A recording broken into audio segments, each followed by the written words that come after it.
Ha! Now we're going to get down to the bloody truth, huh? 1934. All right, you were born here in El Paso? Yes, sir. And you grew up here in El Paso, right? Absolutely. Can you share some stories of growing up here in El Paso? Oh, yes. I grew up in Kern Place.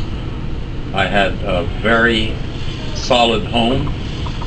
My dad had a very excellent position in Mexico. He was with the Monterrey Steel Company of Mexico. My mother was Eleanor Irvin, the daughter of one of the most prominent doctors in El Paso. And I had a very nice childhood, not without mishap. I went and hunted in the desert when I was 7, 8, 9 years old with my brothers.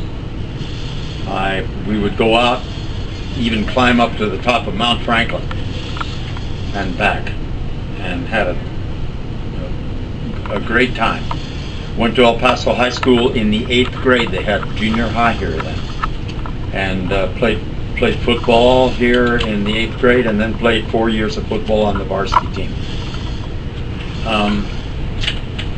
Let's see, I worked every summer, every single summer from the age of 9, even sweeping up at grocery stores and fixing produce, and then had construction jobs all during the time I was in high school because I was a football player. So we were all thought ourselves as being macho. And so we had big construction jobs, and it was really hard work in the hot El Paso sun, up to 112 and 15 degrees. And then I worked for 3 years on the Pacific Fruit Express ice decks, where we slung 300-pound blocks of ice and put them into the rears of refrigerator cars all during the summer. Save our money, and then we'd all take the bus, the Greyhound bus. A bunch of the guys would take the Greyhound bus out to California and lie on the beach at Santa Monica or Hermosa Beach or one of those places and spend all the money that we made.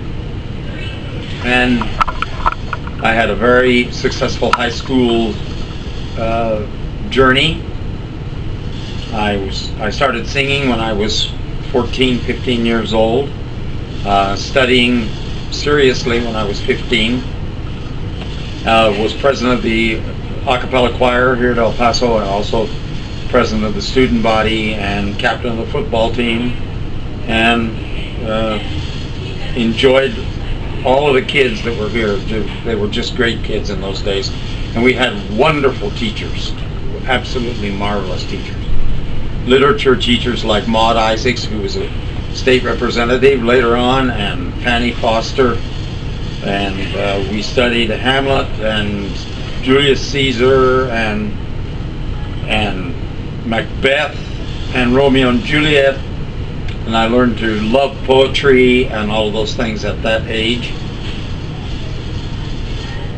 When I graduated, I got 2 scholarships. One was playing football at what was then Texas Western College, which is now UTEP. Or I took a vocal scholarship at the University of Texas in Austin. What was one of your fondest memories of high school? I think probably one of the fondest memories was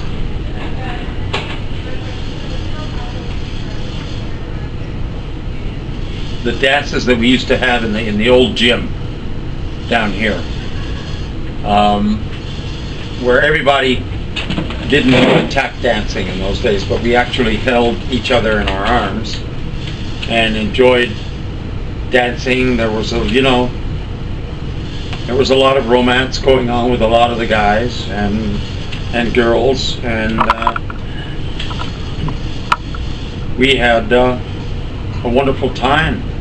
I also remember the football games, and I remember some of the great classes that I had. I had some wonderful teachers, Spanish teachers. So you're fluent in Spanish, right? Yes, I am. I am fluent in Spanish and German and pretty good Italian and some French. Yeah, and that was as a result of my sojourn in Europe later when I was, well, first of all, I went to New York, and I was up there for 2 years with the Manhattan School of Music. And then I got a contract, my first contract in Bern, Switzerland, and also had several contracts after that, and did some freelancing, singing for opera houses in Europe for about 7.5 years. I remember you telling me that you survived on baby roots and water for a while. That was in New York. That was in New York when I was starving to death before that. I went up there, and I had to stay at the West Side YMCA because it was the cheapest place in town. I was paying $30 a month for a little tiny room that was no bigger than my desk area here, and the bathroom was down the hall. And I couldn't get a job because I was looking to get into show business, which I did. And I survived on Baby Ruth candy bars because the elevator guy at the YMCA on West 90th, off Central Park West, turned out to be a real nice guy, and he took pity on me. That's the only thing that I could find to eat. Or I'd go to Nettles and order a glass of water and put ketchup in it, and went down to 140 pounds, which for me was very little. And yeah, that was all before, and had a wonderful time in New York. Met some great people, especially when I was at the Manhattan School of Music, because that was a Ford Foundation scholarship. And 15 of us won out of 500 auditionees. And that was a big scholarship.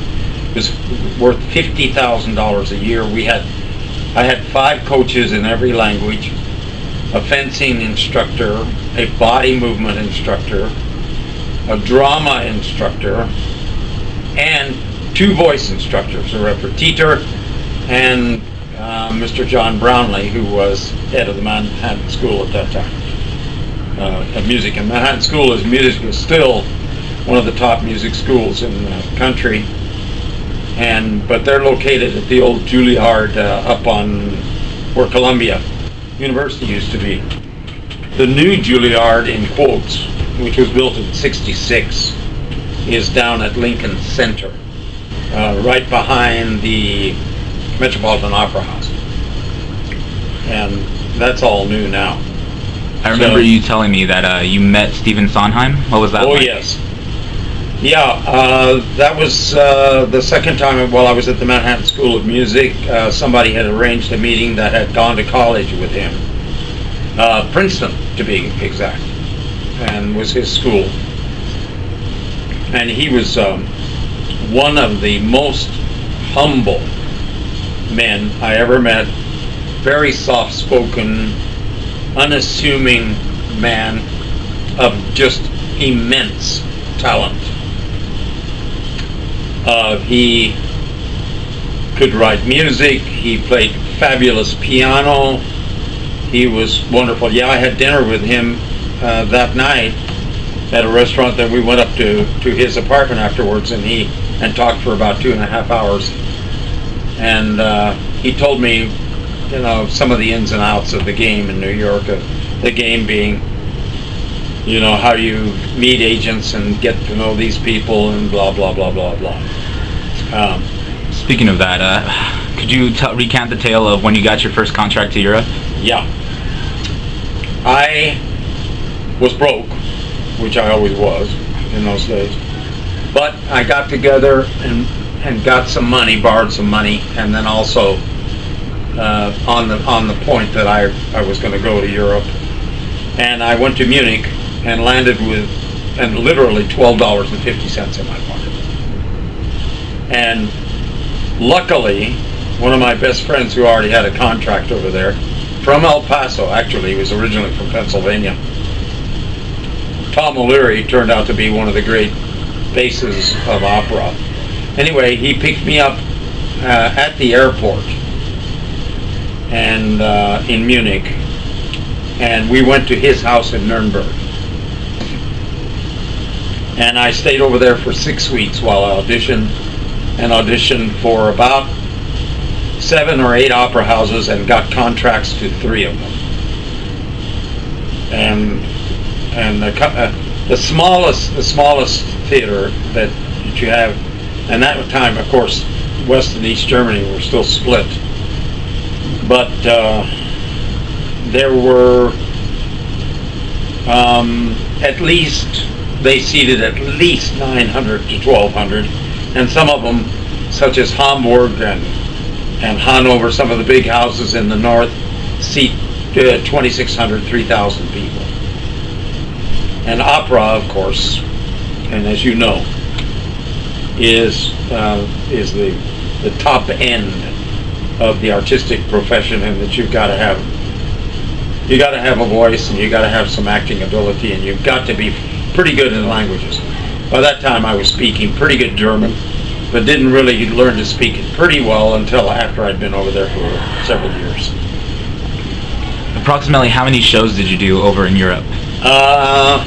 Well, I was singing sometimes as many as 130 performances a year. That was the top end of one.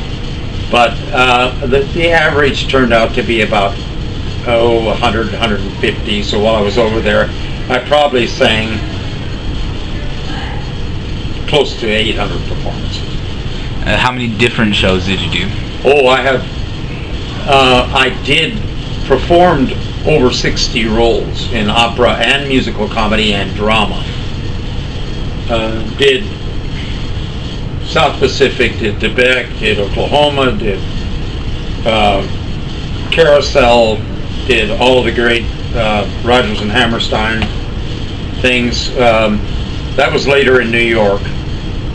And but while I was in Germany, I guess I probably sang at least 60 parts. What was one of your fondest memories of working in Europe? Figaro, the opera, Mozart's Figaro, the marriage of Figaro. And I sang the lead. That was my debut as a baritone, and sang 52 performances of that alone in a couple of years. Know the opera pretty well. It was a great experience to be able to sing great music and to be appreciated on the stage for that. European audiences are not as, shall we say, forthcoming or enthusiastic, or do they show their enthusiasm much? There's not a lot of yelling and screaming, except in Italy. Italy, of course, is a different story. Rome, some of those places, Verona, Florence, all of those places.